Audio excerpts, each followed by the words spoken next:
Cup মতো গোবিন্দভোগ চাল ভালো করে ধুয়ে নিয়ে একটা শুকনো পাত্রে ভালো করে জল ঝরিয়ে মেলে রেখে দেব।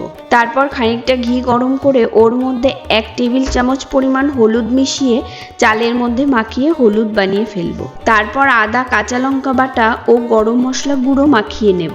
এবার গ্যাসে একটি পাত্র বসিয়ে সাদা তেল ও ঘি দিয়ে তেজপাতা ও গোটা গরম মশলা ফোড়ন দিয়ে কাজু বাদাম দিয়ে হালকা ভাজা হলে কিশমিশ দিয়ে দেব। এবার চালগুলো দিয়ে খানিক সময় নেড়ে জল দিয়ে দেব।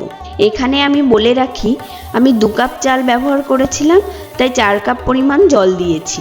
সহজ কথায় যে পরিমাণ চাল নেবে তার ডাবল পরিমাণ জল দিতে হবে। এরপর পরিমাণ মতো নুন, চিনি ও চেরা কাঁচা লঙ্কা দিয়ে ঢাকা দিয়ে দেব। তারপর খানিক সময় পর ঢাকা খুলে আরও একবার নেড়ে ঢাকা দিয়ে দেব। তারপর কিছু সময় পর ঢাকা খুলে নিলেই রেডি ঝুরঝুরে পোলাও। পোলাওয়ের সাথে মটন কষা থাকবে না তা তো হতেই পারে না। এবার মটন কষা রান্নার পালা। প্রথমে মাংসগুলো ধুয়ে একটা পাত্রে নিয়ে আদা, রসুন, কাঁচা লঙ্কা বাটা, লঙ্কার গুঁড়ো, হলুদ, নুন, কাশ্মীরি লঙ্কার গুঁড়ো, টক দই, সর্ষের তেল দিয়ে ভালো করে ম্যারিনেট করে রেখে দেব। আলু না থাকলে আমার ক্ষেত্রে মাংস খাওয়াটা অসম্পূর্ণ। কে কে মাংসর সাথে আলু খেতে পছন্দ করো কমেন্টে জানিও। আলুগুলো নুন, হলুদ ও কাশ্মীরি লঙ্কার গুঁড়ো দিয়ে ভেজে তুলে নেব। এবার এই তেলের মধ্যে তেজপাতা, গোটা গরম মশলা ফোড়ন দিয়ে পেঁয়াজ কুচি দিয়ে দেব।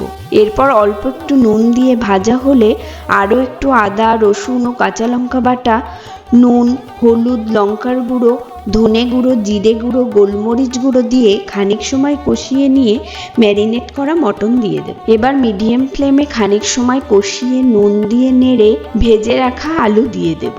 তারপর খানিক সময় কষিয়ে ঢাকা দিয়ে দেব।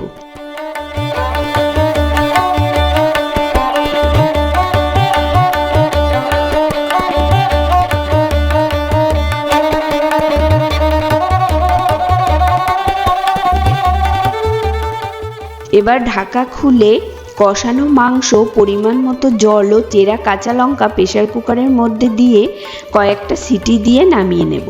সিটি দেওয়া হয়ে গেছে, এবার কুকারটা খোলার জন্য ওয়েট করব। এবার একটা পাত্রে ঢেলে দিলেই রেডি মটন কষা। কে কে পোলাও আর মটন কষা খেতে ভালোবাসো কমেন্টে জানিও।